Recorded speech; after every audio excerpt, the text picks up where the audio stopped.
Hello everyone, good morning. Welcome to day 5.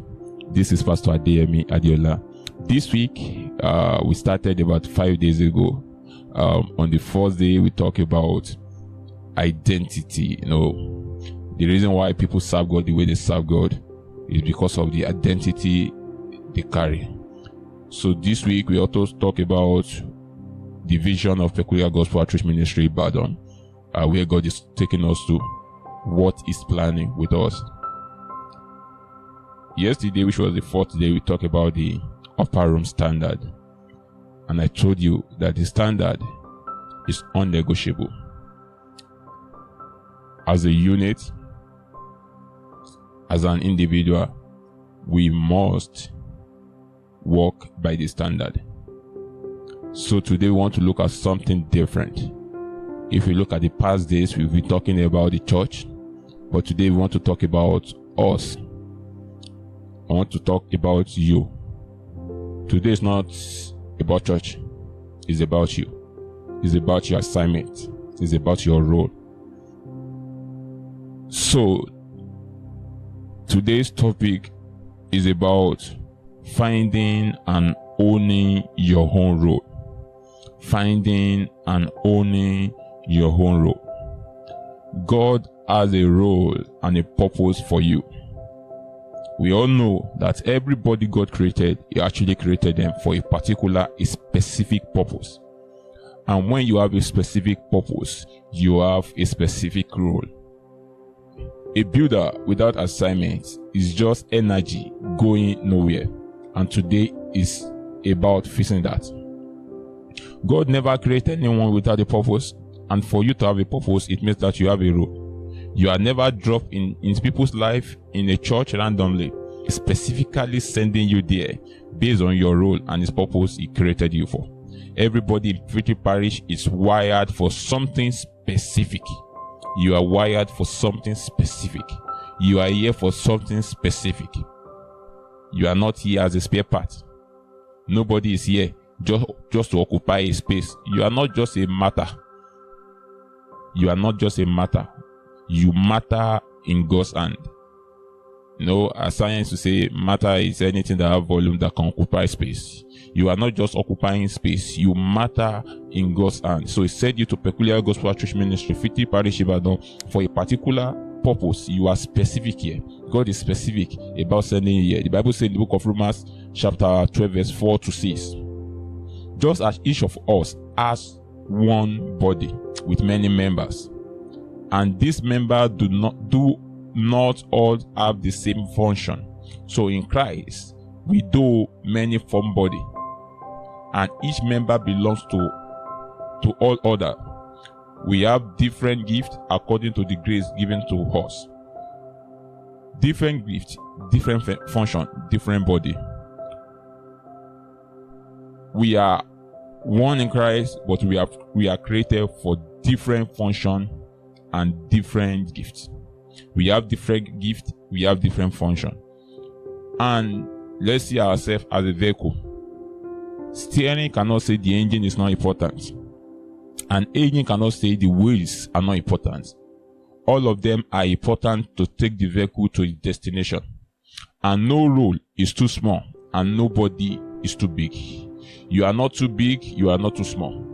That I am a pastor in the vehicle of driving Peculiar Gospel Outreach Ministry, but not to where God is taking us to, does not mean that you, as a side mirror, you are not relevant. We are all working together to achieve our aim, to achieve our purpose, together in what God has planned to us to achieve. We are achieving it together. We may be different, but our goal is one. So that is why God gives us different gifts, so that we can push the vehicle of Peculiar Gospel Outreach Ministry Ibadan to where God wants us to push it to. The Bible says in the book of 1 Peter chapter 4 verse 10, it says, each of you should use whatever gift you have received to serve others as faithful steward of God's grace in its various form. The gift you have received is to serve others, is to serve God, is to push the gospel forward. So Peter said, whatever gift you receive, meaning it is already here, there is a gift in you. In every one of us, there is a gift. God has deposited a gift in you. The gift, you are not praying for the gift to come. The gift is you, because you are the gift. It's in you already. It's inside you already. It's not coming from anywhere. It has already been deposited in you. Your gift is not coming. It is inside you already. Your role is not coming. It is inside you already. You just need to walk into it. You just need to move into it. It is very important. It is very important. It is very important. In serving God, the gift, everything God needs to do with you is already in you. The gift is in you. So you just need to bring it out. And there are 3 mistakes that workers make in serving God. There are 3 mistakes workers make in doing their assignment. And we need to look at this mistake based on your role and on your purpose. It is very important. The first mistake that workers make is doing somebody else's assignment. You know you have your gift. Other people have their own gifts too. But one of the mistakes people make is want to do other people's assignment. You are doing someone else's assignment. You are chasing visible role because they look more important. You think that because you are a sanctuary cleaner, the pastor is more important than you in the sight of God. Though the pastor role may be very visible, but your role is also important too. Your role is also important too. When we look at Nigerian churches today, everybody wants to hold the microphone. Nobody wants to serve behind the scene. Everybody wants to be seen. Are we together? So, one of the mistakes you can make in doing your assignment, in doing your role, fulfilling your purpose, is trying to be someone else. Comparison is the killer of assignment. Comparison is the killer of assignment. Comparison is the killer of assignment. It is good to covet good thing, but it's very dangerous when you neglect your own assignment or your own role. The Bible says in the book of 1 Corinthians chapter 12, verse 21 to 22, the eyes cannot say to the hand, I don't need you. And the head cannot say to the feet, I don't need you. On contrary, those parts of the body that seems to be weaker are also indispensable. They are indispensable. You are indispensable. You are very important in the chain. You know, I've told you that we are a link in the chain. And when a link is broken, the chain will break. So that is why your role is also important. No matter the capacity you are serving, your role is important. It doesn't matter if it is invisible. Your role holds it together. It brings everything together. The day you abandon your assignment to chase someone else's, both assignments are left undone. Because when you chase 2 rats, definitely you are going to miss the 2. You are going to lose the 2. The second mistake that people make in doing their assignment, in fulfilling their role, or staying in their purpose, is doing your assignment with bad attitude. Bad attitude. Bad attitude is like a flat tire. It will take the vehicle nowhere. So when you are doing the work of God with bad attitude, it doesn't matter how you do it. If your attitude is bad, the work will be corrupted. That is why, as a believer, God is interested in your attitude, your heart, more than your service. Your heart more than your service. Your heart more than your service. When you have a bad attitude, nothing you will do will make sense. When an employer wants to employ anybody, what they look at is their attitude towards work. That is why they put some people on probation. They will notice them, they will observe them, see their attitude. When you have a bad attitude, there is nowhere you are going, even in life and in ministry. Attitude is very important. When you are doing your assignment, bad attitude is what? Is bad. Doing the role, but wanting to upgrade. You are doing the role, but you are waiting for upgrade. You are doing it, maybe you are starting as a choir, but you are looking at, okay, from this choir, I want to become pastor very fast. From this sanctuary cleaner, I want to become media very fast. These things are good, but the service, the assignment at hand, you need to do it very well first. When you serve God with resentment, your eyes is always on something bigger. You are treating your assignment as a stepping stone, not a calling. Let me tell you something. David, before he became king, he was once a shepherd. When he was a shepherd, he protected the sheep of his father. There was a particular time he rescued one of the sheep of the father from the mouth of lion. When nobody's watching, when no audience is watching. And when he get to Saul, he wanted to tell Saul in the book of 1 Samuel, chapter 17, verse 34 to 36. He said to King Saul, I can kill Goliath. He told him that one day a lion came into my father's flock and took one sheep. I ran after that lion. I hold the lion by the ear and I killed the lion and rescued the sheep. That is the qualification, the criteria, the CV brought to Saul. Let me tell you something. Whatever the way you are serving right now is the CV you present to God for a bigger thing. When you are faithful in little, God will make you the head of something bigger. All God wants in you is for your faithfulness, for you to be faithful, for you to be faithful, for you to be faithful. When David was protecting his father's flock, nobody asked David to fight lion, but because it's his responsibility that the sheep of his father must not meet, he fought lion. There was no crowd, there was no camera, there was no even credit.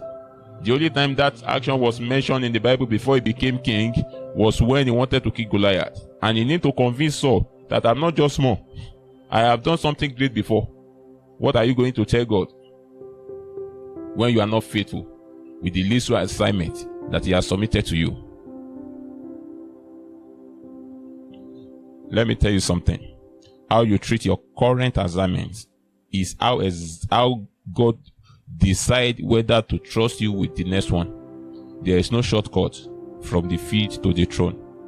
You must stay on the field, do your best on the field, because that is your curriculum. That is your CV to the throne. So your field is your curriculum vitae to the throne. And the third mistake people make in doing the assignment, in serving God, is half owing the assignment. Half owing the assignment. What does it mean? It means you have one leg in, one leg out. Your attention is divided. Your legs is divided. Everything are divided. You are doing it passive, not actively. You are not available, and you are available. You are hot and you are cold at the same time. You are lukewarm. You are in the middle. You are only available when it is convenient. Missing when it costs you something. Waiting for it if it will work out before you leave. You cannot grow in something you are not fully inside. Just imagine that you are doing a business and you are doing that business. I understand that we have something we call side hustle.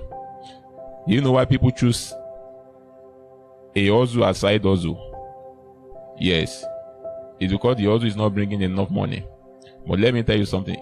What some people choose as side hustle is some people's else main hustle. The energy you put in at a thing determines the result you get out. When you put garbage in, you get garbage out.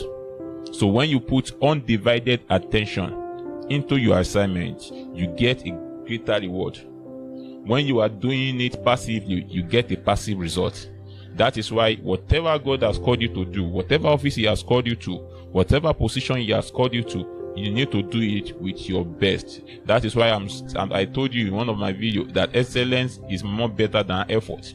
When you put effort, you can put any effort, but excellence is doing your best.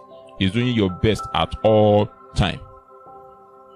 In the book of Luke, chapter 16, verse 10, whoever God trusted with very little can also be trusted with much. But what is more important is for God to trust you.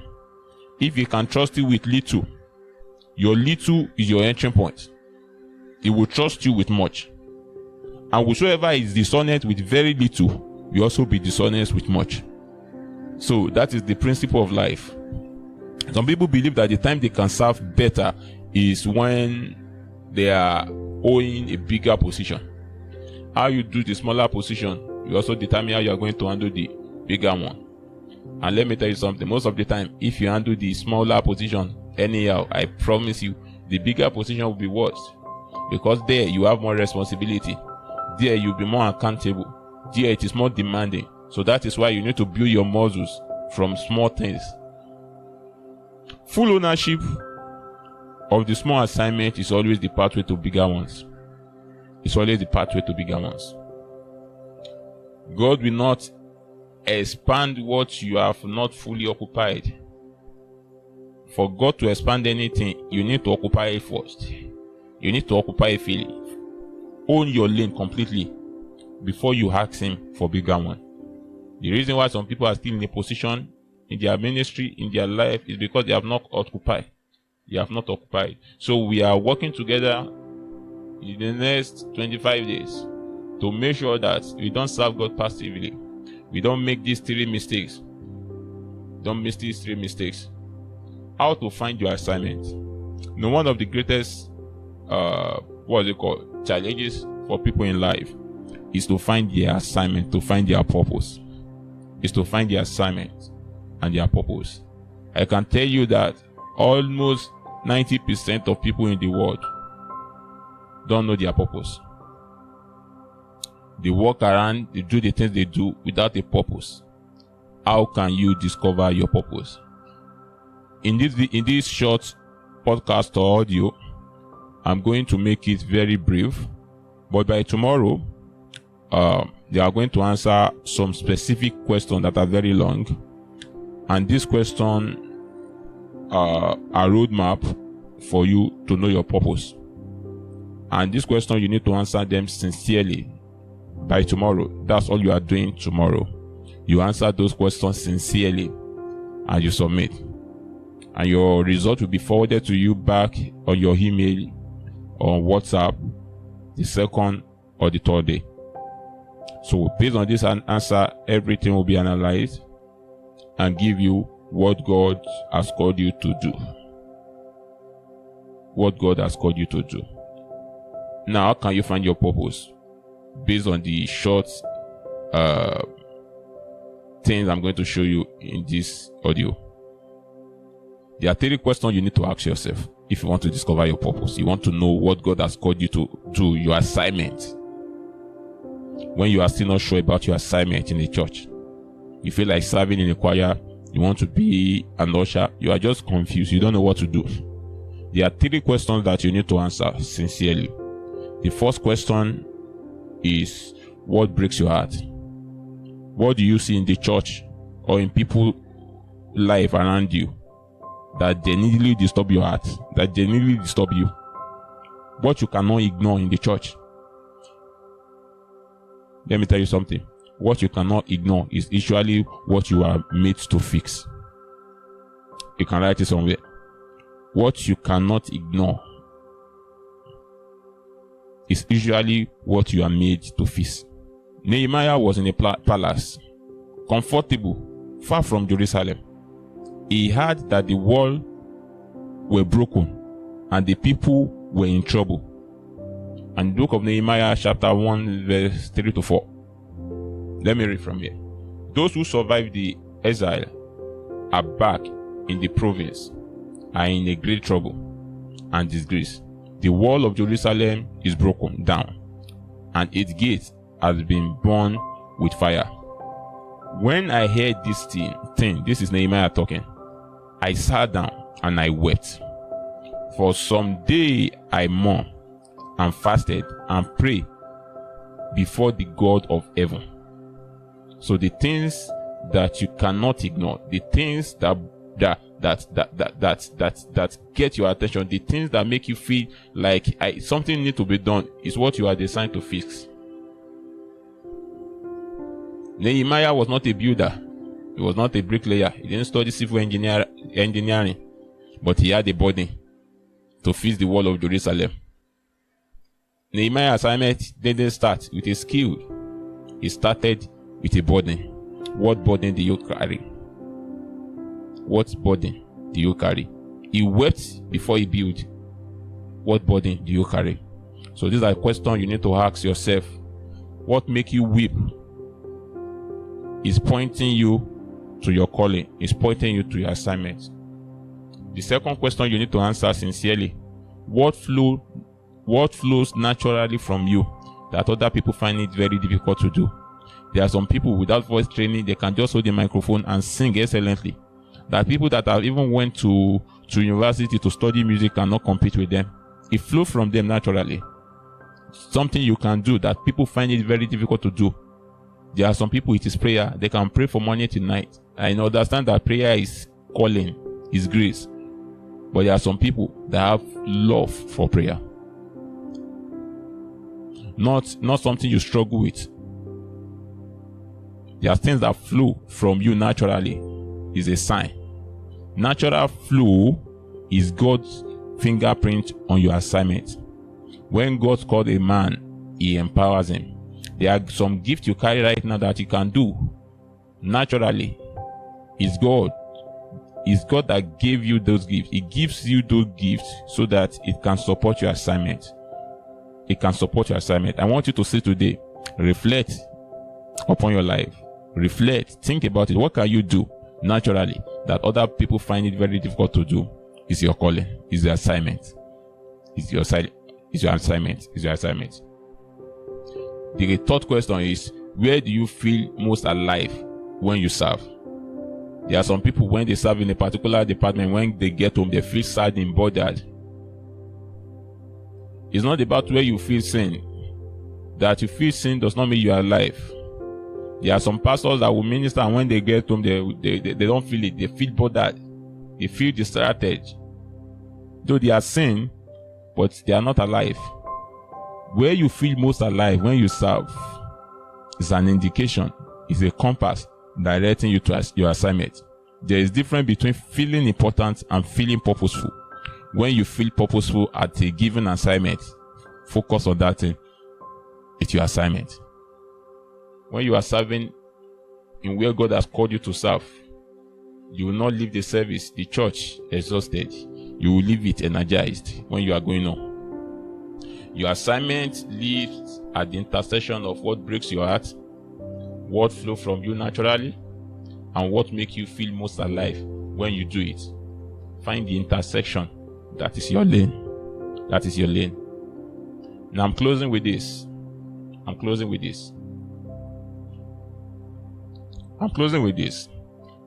5 days already.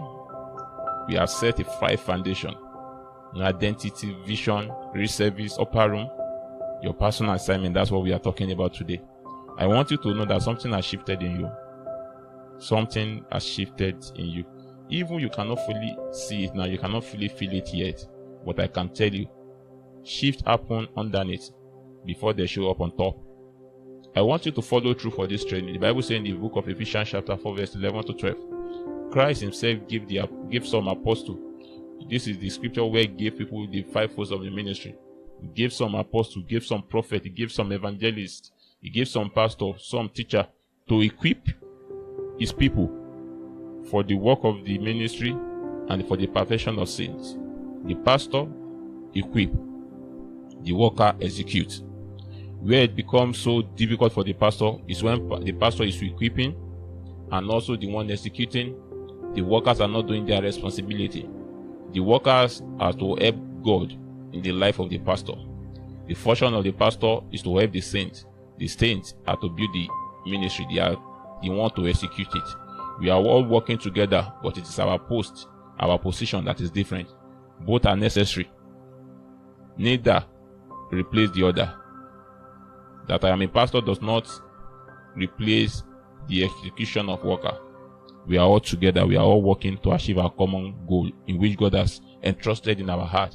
The pastor can cast vision, teach the word, lead the church, but he cannot do your assignment. Your assignment is you only that can do it. The reason why our church is struggling right now is because you are not doing your assignment. The pastor cannot do your assignment. The pastor has his own calling. And that is why one of the reasons I'm doing this, I have my own calling. I cannot do your work. And if I don't do your work, you will not see your results. And I don't want God to be tired with you. When God is tired with you, send your replacement. I have a belief, a psychology belief, and what's it called? A philosophical belief that God does not call a man, he called 2 to 3 people. So that when the first one that he called failed, he will send the backup. Don't let your backup take your position. I cannot do your assignment for you. I can cast the vision. I can do videos like this, audio like this. I can teach. That is my own role. That is my own responsibility. I can check out on you. That is my own responsibility. But I cannot do your assignment. And when you are in the church and you are not doing your own assignment, we will not see growth in that lane in which God has called you to, until you will wear God out to send your replacement. And I pray, may you never be replaced in the mighty name of Jesus, because your purpose is your life. This is not what you do on Sunday. This is who you are every day. You are a builder, knowing your assignment, owning your assignment, executing your assignment without being pushed. I want you to declare this with me. I am not an attendee. I am a kingdom builder. I was placed in Victory Parish on a purpose for a purpose. I will not be passive. I will build. Say this to yourself 3 times. It is very important. Say this to yourself 3 times. It is very important. Say this to yourself 3 times. It is very important. I want to give you an assignment. Go and reflect this on today. Ask the 3 questions of your journey today. Ask these 3 questions. What breaks your heart about the church or the people around it? Be specific. Answer this to yourself. The second question I'm going to ask you: what area of service feels most natural to you? Where things flow natural without being forced to you? Answer it sincerely. And the third question you need to ask yourself: where do you feel most alive when you serve? When you answer this question sincerely, it will direct you to your assignment. So, we have come to the end of today's program, today's teaching. I want you to do your assignment and your tasks. Do your assignment and your tasks. A builder without assignment is just energy that is going nowhere. Your gift is not coming, it is already in you. I want you to know that. Don't abandon your assignment and chase up someone else's assignment. When you leave your assignment and chase another one, the two will be left undone. No shortcut from the field to the throne. You need to serve on the field first. God will not expand what you have not fully occupied. Find the intercession. That is your lane. You remember, find the intercession. That is your lane. Nobody can do your assignment if you don't do it. It doesn't get done. Nobody can do your assignment if you don't. It doesn't get done. So do your assignment. This is not what you do on Sundays. This is who you are. Your assignment is your purpose, is your life. And I pray God will give you understanding. Shalom. God bless you.